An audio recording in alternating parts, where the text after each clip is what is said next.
జననాయకుడు అనే పేరుతో ఒక ప్రత్యేకమైన కార్యక్రమానికి శ్రీకారం చుట్టాం. ఎవరైనా సరే ఇక్కడికొచ్చి నేరుగా చెప్పుకున్నా, వాట్సాప్ గ్రూపుల్లో నేరుగా సెల్ ఫోన్ లో మెసేజ్ ఇచ్చినా, అదే విధంగా మా కార్యకర్తలు ప్రజా సమస్యలు మా దృష్టికి తీసుకొచ్చిన నాయకులు గాని కార్యకర్తలు గాని ఇవన్నీ జననాయకుడు పోర్టల్లో రికార్డ్ చేస్తాం. రికార్డ్ చేసిన తర్వాత అవి డీటెయిల్డ్ గా అనలైజ్ చేస్తాం. ఇక్కడ ప్రధానంగా నాకు 3 బాధ్యతలు ఉన్నాయి. ఒకటి, తెలుగుదేశం పార్టీ అధ్యక్షుడిని. తెలుగుదేశం పార్టీ ఎన్నికల్లో హామీలు ఇచ్చాం. ఆ హామీలు మా కార్యకర్తలంతా ఇంటింటికి వెళ్లి చెప్పి ఓట్లు వేయించారు. ప్రజాస్వామ్యంలో రాజకీయ పార్టీలకు ప్రాముఖ్యత ఉంది. మేము హామీలు ఇచ్చిన తర్వాత ఎన్నికల్లో గెలుస్తాం. ఆ మ్యాండేట్ తీసుకున్న తర్వాత తిరిగి ప్రజలకిచ్చిన హామీలు నెరవేర్చడానికి ముందుకు పోతాం. ఇందులో కార్యకర్తలు అనేవాళ్లు ప్రజాస్వామ్యంలో చాలా కీలకంగా ఉంటారు. దేశ స్థాయిలో గాని రాష్ట్ర స్థాయిలో గాని ఎక్కడ గాని. అలాంటప్పుడు అనేక హామీలు వాళ్ళు ప్రజలకు ఇచ్చారు. ఒక ల్యాండ్ ఇష్యూ కావచ్చు, ఒక పెన్షన్ ఇష్యూ కావచ్చు, ఇంకొక సమస్య కావచ్చు, అవన్నీ కూడా హామీలు ఇచ్చి తద్వారా అధికారంలోకి వచ్చాం. అదే మాదిరిగా నేను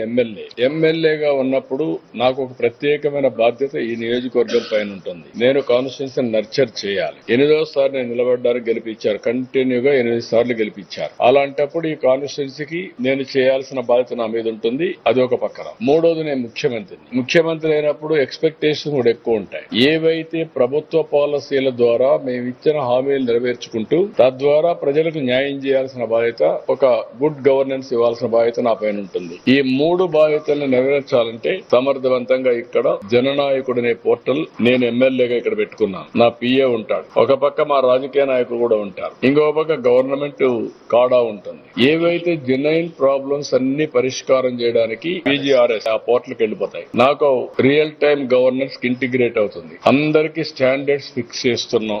ఏ అర్జీ వచ్చినా ఎన్ని రోజుల్లో పరిష్కారం చేయాలని, ఫైనాన్షియల్, నాన్ ఫైనాన్షియల్ అయితే ఈ టైం, ఒకవేళ రిసోర్సెస్ లేకపోతే ఏ విధంగా చేయాలని ఆలోచించుకుంటా ప్రాధాన్యత క్రమంలో నాన్ ఫైనాన్షియల్ జెన్యున్ గా ఉంటే, చట్టపరంగా ఉంటే నో నెగోషియబుల్, జీరో టాలరెన్స్ అన్ని పరిష్కారం చేస్తాం. జననాయకుడు అనే పేరుతో ఒక ప్రత్యేకమైన కార్యక్రమానికి శ్రీకారం చుట్టాం. ఎవరైనా సరే ఇక్కడికొచ్చి నేరుగా చెప్పుకున్నా, వాట్సాప్ గ్రూపుల్లో నేరుగా సెల్ ఫోన్ లో మెసేజ్ ఇచ్చినా, అదే విధంగా మా కార్యకర్తలు ప్రజా సమస్యలు మా దృష్టికి తీసుకొచ్చిన నాయకులు గాని కార్యకర్తలు గాని ఇవన్నీ జననాయకుడు పోర్టల్లో రికార్డ్ చేస్తాం. రికార్డ్ చేసిన తర్వాత అవి డీటెయిల్డ్ గా అనలైజ్ చేస్తాం. ఇక్కడ ప్రధానంగా నాకు 3 బాధ్యతలు ఉన్నాయి. ఒకటి, తెలుగుదేశం పార్టీ అధ్యక్షుడిని. తెలుగుదేశం పార్టీ ఎన్నికల్లో హామీలు ఇచ్చాం. ఆ హామీలు మా కార్యకర్తలంతా ఇంటింటికి వెళ్లి చెప్పి ఓట్లు వేయించారు. ప్రజాస్వామ్యంలో రాజకీయ పార్టీలకు ప్రాముఖ్యత ఉంది. మేము హామీలు ఇచ్చిన తర్వాత ఎన్నికల్లో గెలుస్తాం. ఆ మ్యాండేట్ తీసుకున్న తర్వాత తిరిగి ప్రజలకిచ్చిన హామీలు నెరవేర్చడానికి ముందుకు పోతాం. ఇందులో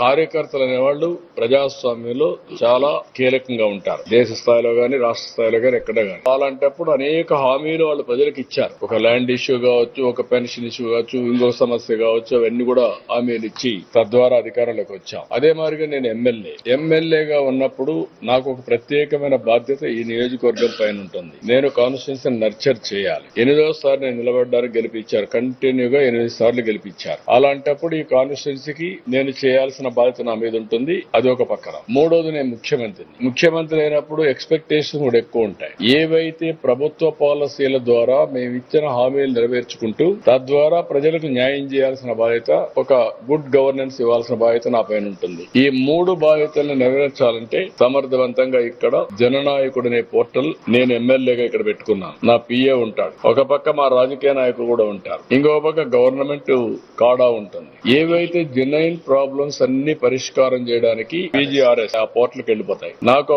రియల్ టైమ్ గవర్నెన్స్ ఇంటిగ్రేట్ అవుతుంది. అందరికీ స్టాండర్డ్స్ ఫిక్స్ చేస్తున్నాం. ఏ అర్జీ వచ్చినా ఎన్ని రోజుల్లో పరిష్కారం చేయాలని, ఫైనాన్షియల్, నాన్ ఫైనాన్షియల్ అయితే ఈ టైం, ఒకవేళ రిసోర్సెస్ లేకపోతే ఏ విధంగా చేయాలని ఆలోచించుకుంటా ప్రాధాన్యత క్రమంలో నాన్ ఫైనాన్షియల్ జెన్యున్ గా ఉంటే, చట్టపరంగా ఉంటే నో నెగోషియబుల్, జీరో టాలరెన్స్ అన్ని పరిష్కారం చేస్తాం.